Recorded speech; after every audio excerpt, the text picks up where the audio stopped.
You ready? You're brave. You're brave for what you say, and the fact that you stand up there and say it, and I appreciate it. I think we all appreciate it, actually, because there's not a lot of people that have the balls to do it. But I want to ask you something a little bit out of the ordinary. So, prepare yourself.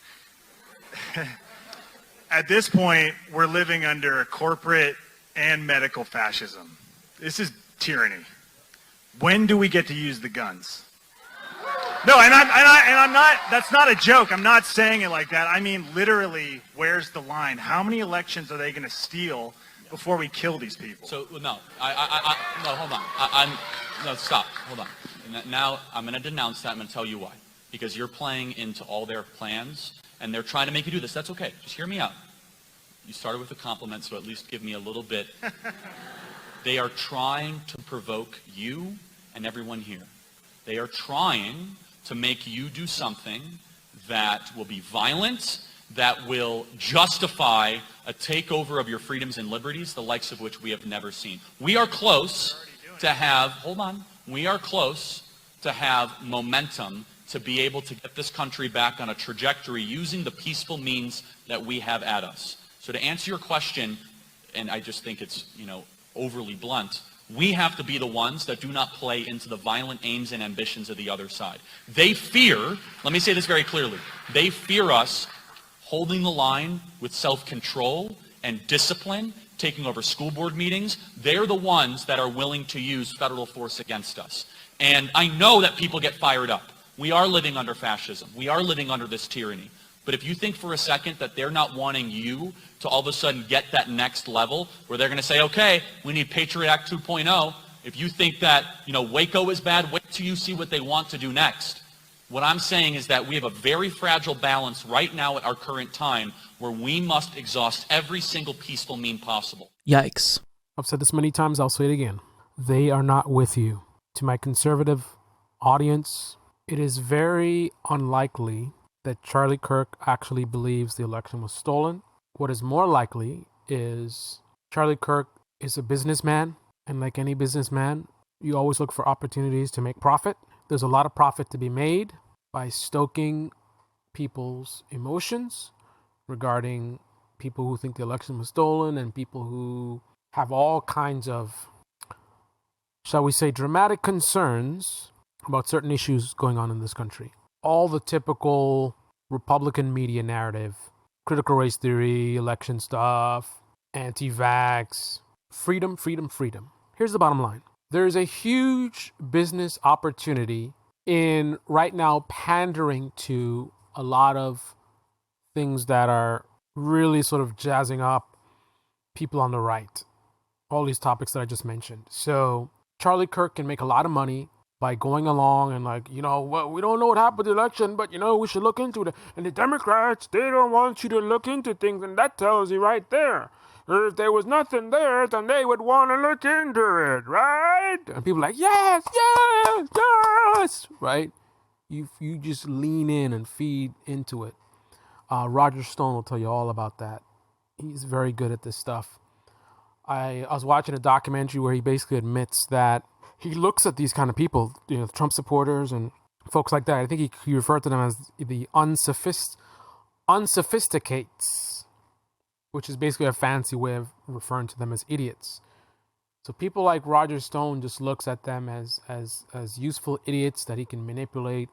And think about it right now. I mean, if you're like a Giuliani person, a Roger Stone person, a Charlie Kirk, Steven Crowder, there's a massive audience of people who will react very positively to you sort of dancing around the election stuff. You don't really say it was stolen, but you kind of ask certain questions and you keep I don't know.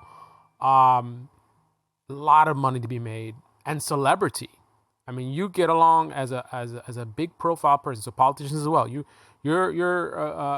have some level of notoriety, and you lean into this. There's a massive amount of people that will passionately support you, buy stuff from you, read your content, watch your videos, and basically put money in your pockets. So a lot of these Republican, in government, Congress, and these sort of influencers. That's what they're doing. And if your way of being smarter than these sort of manipulators is put your emotions aside and listen really closely to the things that they say and the things that they don't say, especially when they do interviews and they ask certain questions. Like, they will go on TV, and when asked to, like, did Joe Biden win the election? Anytime you see them dancing around and saying, he is the president, but did he win fairly? He is the president. He's the president. That is major red flag of someone who does not believe the election was stolen. Because if you did, you would just say so, right? You simply say so. Because they will say as much sort of in a more intimate setting, right? When they're around the people that they want to extract money from, they'll get more direct. But when they're on national news, in a where it's a little bit too much profile, too high of a profile kind of thing, they will dance around, right? We've gotten them on hidden camera admitting that they don't believe it was stolen. I think what folks on the left and the right have to realize is the idea that it's only your political opponents that are being exploited and manipulated and taken advantage of and pandered to is absurd. For the same reasons that it is profitable to do so by the influencers of your political opponents, why would it not be also profitable for the people who are the influencers of your politics? Right? So if you're on the left and you're looking at all these right-wingers being exploited and taken advantage of to get profit and money and notoriety from, do you really think that folks on the left, the Democrats and left-wing media, do you really think that they're above it all, or they wouldn't do the same thing? Money and power is a very powerful influence and draw on humans. Many people don't have the discipline to reject and resist opportunities to gain great wealth and notoriety quite easily. Small fraction of people that would turn away from those things. You mean to tell me all I got to do is go on stage and say, well, the elections, we got to make sure they're secure, and there's a lot of stuff that happened. They want to tell you that it's not really anything, and they want to tell you that you're crazy. They're crazy. They're crazy for ignoring the evidence. All of these people we have, all the affidavits, all of this, and that. And the biggest thing is, you got to look at how they don't want to look into it. Why wouldn't they want to look into it? If they knew there was nothing there, they would want to look into it, right? If you got nothing to hide, then why are you afraid to ask the tough questions? You see how easy it is? If I were a conservative commentator, just saying stuff like that, that's super easy, not really clever at all. I could make a lot of money doing that because there's a massive amount of people that, and especially the bigger you are, the better it is, because it is of great value to them to see someone who has some level of credibility or whatever, to be saying the same things that you believe and you think. Like, I knew it, yes, even such and such is saying it, right? Look at how the race baiting on the left. Again, don't think it's just your political opponents. Look at all the race baiting on the left, right? So the bigger someone is who points out something about systematic racism or racism in general, that has a higher value. You imagine someone like a Joe Rogan saying, racism is the big problem in this country. That's a huge value. Like, if he wanted to, he doesn't need that, right? But if he wanted to, get a boost, he'd get a boost from saying that because he would be amplified on the left big time. A lot of people are like, yes, right? The bigger you are, all you got to do is feed into certain beliefs that many people have that are sort of anti-establishment, or it's not the mainstream narrative. Feed into that and you will become an instant hero. People like Charlie Kirk, they know this. And increasingly I'm getting the belief that Kim Iverson is headed down the Dave Rubin route, because she certainly seems to be doing the things that you would expect. You pander to that certain demographic that is hungry for acceptance from people in increasingly larger and larger levels of notoriety. So if you look on a lot of the rising video comment sections, and you'll see comments applauding her with major amounts of likes.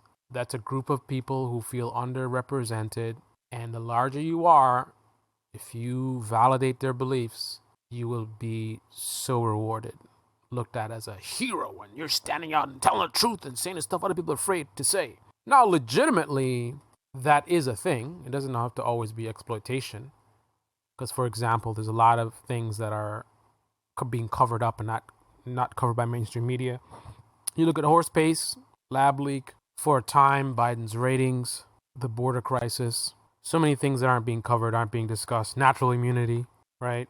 So there is a market for genuine people who exist outside of the box, outside of the echo chambers, who are willing to speak the truth about these things that aren't being discussed or aren't being discussed honestly. But there's also a market for people to pander to these types of people. I saw someone, for example, use a similar technique to appeal to the flat earthers. Someone who clearly, by my belief anyway, did not believe in a flat earth, but they recognized there's a massive community of people who believe in this. And they were someone that had some level of notoriety. So the idea, again, that's the formula, right? The bigger you are, if you give a nod to some of these ideas that are sort of being suppressed or not mainstream, there's a massive audience of people that flock to you. So this person was going around saying, well, I don't know, man. I don't know this flat earth and this and that and that. These guys have some points. And you get massive amounts of people from that community flocking to them and just soaking up the validation of hearing someone with a considerable following saying that, what you guys are saying might be true. So just be aware there's a lot of exploitation happening in this country on the left and on the right and otherwise, not just politics as well. And every time you look at your political opponents, whether you're on the left or the right, and you see them doing stupid things or you see them being taken advantage of, trust me, some level of that is being applied to you as well. Just like how the people you're looking at don't get it and they're so blind to the things that you can see, strongly consider that you are also being manipulated and pandered to and misled by influencers that target your ideology, right? Every time you point at somebody else, 3 fingers are pointed right back at you. This is the Debate Me channel. Debate me in the comment section below. Click on the like button, subscribe, smash that bell, be well.